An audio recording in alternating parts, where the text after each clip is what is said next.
Olá, meus amigos, tudo bem com vocês? Espero que sim.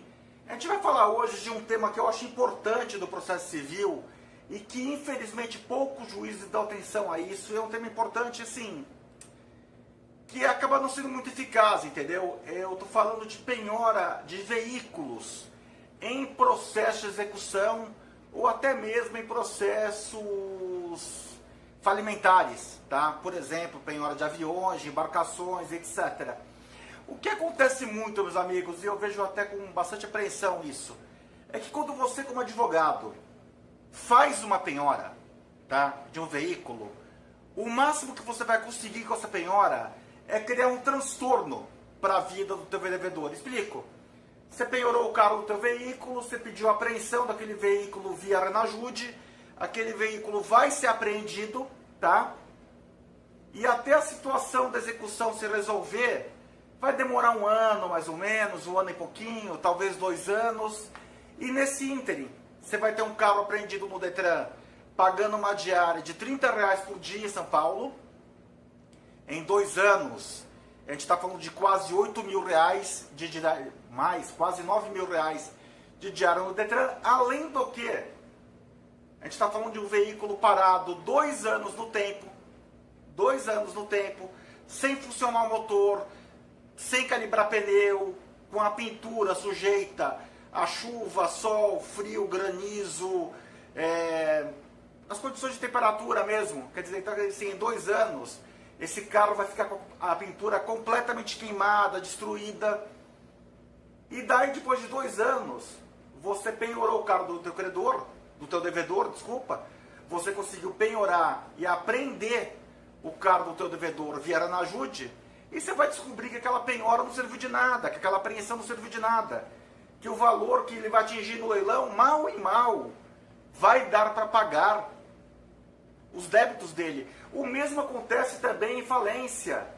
Quem não lembra da falência da VASP, da falência da Varig, aqueles aviões que apodreceram, que pertenciam a essas empresas e que viraram sucata. Eles foram leiloados como sucata. Lembra que teve um 737 que foi leiloado por R$40.000 por uma escola no interior de São Paulo, que assim, o dono da escola ia fazer, sei lá, tipo playground para as crianças com o 737, com a carcaça do 737, porque ele deixou de ser um avião.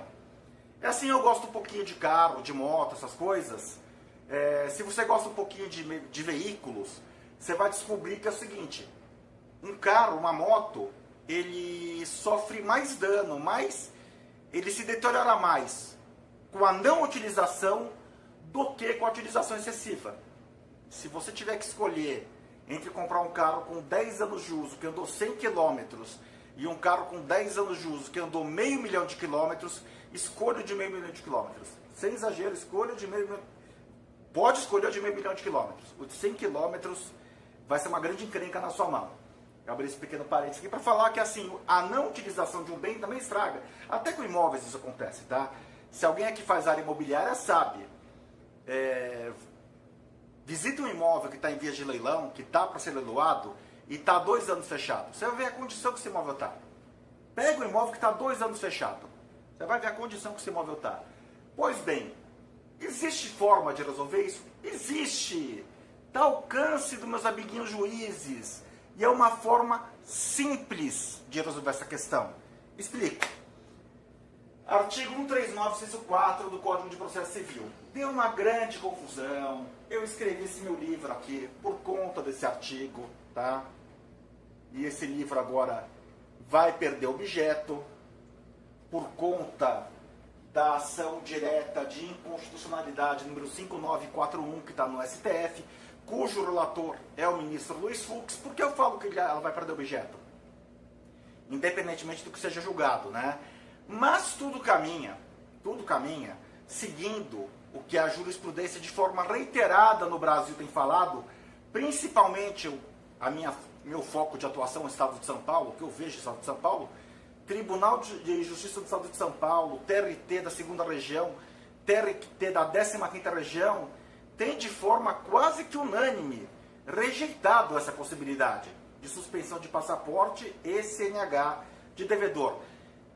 Mas Paulo Papini, você está falando que é certo ou que é errado?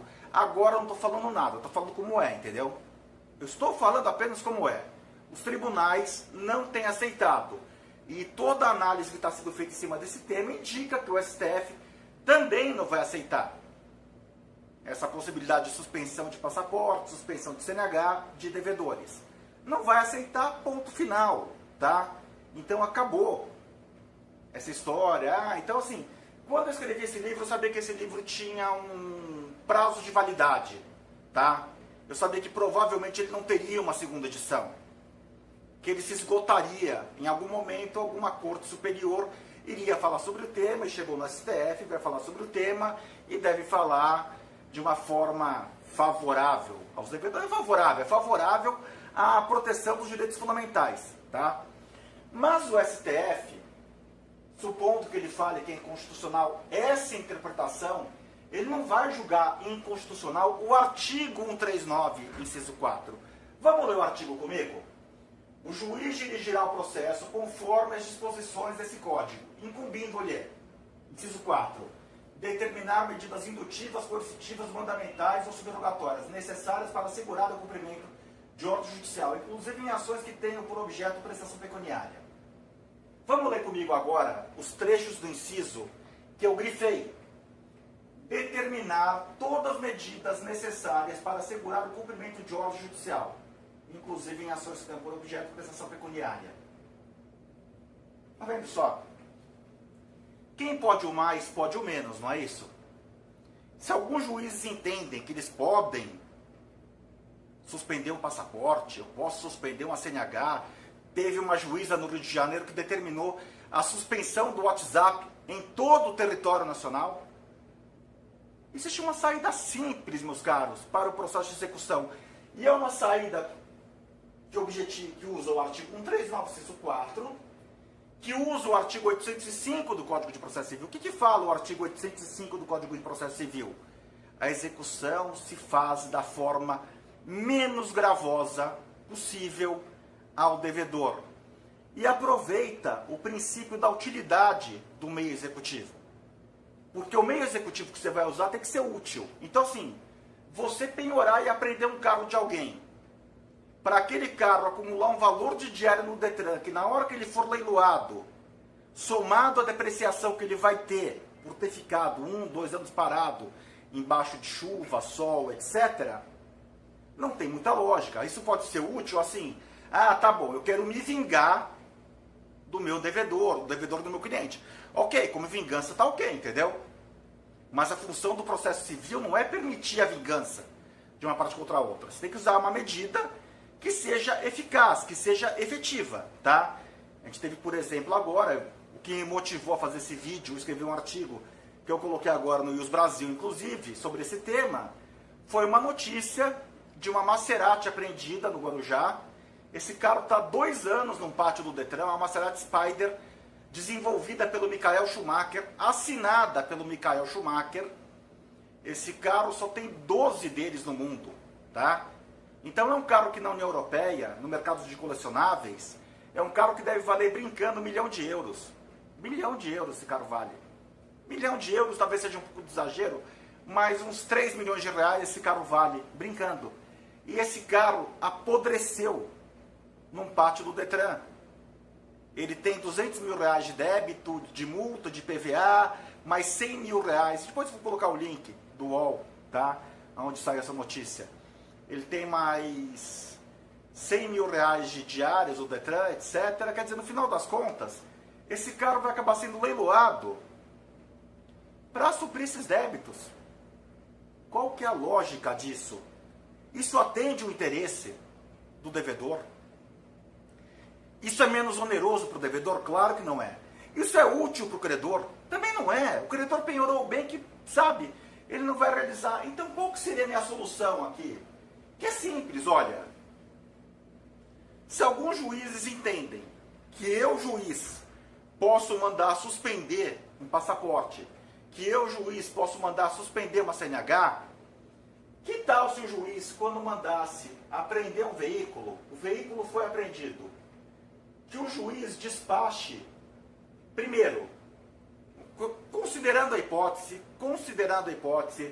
de que a gente está falando de um veículo que valha menos do que o débito e tem um preço de venda objetivo, tabela FIP, vai. Um carro de 50 mil reais, tabela FIP, que na verdade é assim, o juiz vira para o credor e fala, credor, você quer ficar com esse carro para você agora e abate da dívida? Pelo valor de tanto? Ponto. O credor fala, não, excelência, eu não quero. Marca leilão para uma semana. Preço da tabela FIP no primeiro leilão. Segundo leilão, maior lance. Segundo leilão, maior lance. Simples assim. Simples assim, tá? Porque você pega um carro de 50 mil reais, vamos ser objetivos, né? Vamos pegar. E assim, eu não vou nem falar de avião agora, de Maserati. Eu estou falando de processos comuns, porque a maior parte dos processos, a gente está falando de... Você vai penhorar carro do teu devedor, do teu cliente devedor, é um carro comum. E o que é um carro comum? É um carro que vale, sei lá, entre 15 e 100 mil reais, tá? E daí você pega esse carro de 100 mil reais, que no leilão judicial ele já passa a valer 60, 50 mil. Tá? No leilão judicial ele já passa a valer 60, 50 mil. Vai imaginar que ele seja arrematado por um preço vil, 25 mil reais. Bom, em 2 anos esse carro vai fazer de multa 10 mil reais. Esse carro seria arrematado no leilão judicial por 60, 50 mil reais se ele estivesse em bom estado. Em 2 anos esse carro vai estar um lixo. Em 2 anos esse carro vai estar uma sucata. Em 2 anos você vai estar falando de um carro que você vai precisar, se for uma marca de manutenção não muito complicada, uma Toyota, uma Volkswagen da vida, você está falando de um carro que você vai precisar aí de 10, 15, 20 mil reais. Quem vai comprar esse carro vai querer ter lucro na hora de revendê-lo. Então a grande verdade é que você leiloar esse veículo por qualquer valor que se lhe ofereça, acaba sendo mais negócio. É diferente de um imóvel, que o imóvel não perde valor de mercado. O imóvel, sei lá, um imóvel de 1 milhão de reais, se ele estiver muito detonado, ele perde 100, 150 mil reais. Agora um carro novo, se você pegar ainda alguns carros importados, Volvo, Citroën, olha, se pegar um carro da Volvo 0 km, tá? Pegar um carro da Volvo 0 km e pegar o mesmo carro com 3 anos de uso, em algumas versões aquele veículo vai valer 30% do que ele valia a 0 km. Tá? Carro que eu estou falando de veículo que não passou por leilão, por nada, tá? Então qual que é a ideia que a gente tem que ter aqui, meus amigos? É fazer a execução ser algo útil para ambas as partes, tá? Que o devedor eventualmente perca seu carro, ok, ele perde seu carro, mas que ele perca o carro para bater o valor daquele carro da dívida. Não que ele perca o carro para, olha, perdi meu carro e para nada, tá? Apenas para o credor se vingar de mim. E para o credor, por outro lado, ele poder penhorar um veículo e que aquela penhora do veículo surta algum resultado prático para ele, tá? E é o que eu falei aqui, meus amigos. Se o juiz em tese pensa que pode suspender um passaporte, se o juiz em tese pensa que pode suspender uma CNH, não é muito difícil imaginar que o juiz possa virar e falar, olha, eu vou determinar agora que esse veículo fique, na menos pior das hipóteses, na mão do credor, como fiel depositário do bem. Simples, não é? Simples. Simples demais, tá? Então, meus amiguinhos juízes, por favor, apliquem isso, não é coisa do outro mundo. Eu escrevi no artigo no artigo que eu publiquei hoje no News Brasil, eu coloquei isso, né? Eu não sei porque que no Brasil as pessoas ficam maquinando fórmulas esotéricas, complexas, tipo a suspensão do passaporte, da CNH do devedor, que viola direito fundamental, viola a súmula vinculante 25 do STF, isso daí tem para um outro vídeo, eu já falei sobre isso.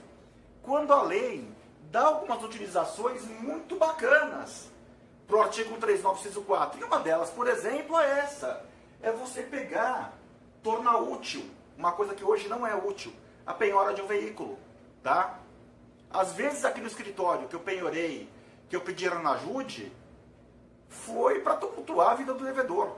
Sabendo que se aquele carro fosse penhorado de fato e se ele fosse apreendido de fato, meu cliente não obteria vantagem alguma. Ia ser muito difícil, tá? Então, assim, o que o magistrado tem que fazer é procurar tornar o processo útil para as partes. E tornar o processo útil para as partes, a execução tem que ser útil, não apenas para o credor, mas para o devedor também, tá? E que eu falei, se o devedor for perder seu carro, que ele pelo menos perca seu carro para bater o valor do valor do carro, uma fração dele, pelo menos, sei lá, 60%, 70%, 50%, o que apurar no leilão, para que seja batida na dívida, tá legal? Meus amigos, por hora é isso, um grande abraço a todos e até o próximo vídeo. Valeu! Desculpa pela minha letra que ela é feinha mesmo, tá? Beleza? Abraço, valeu!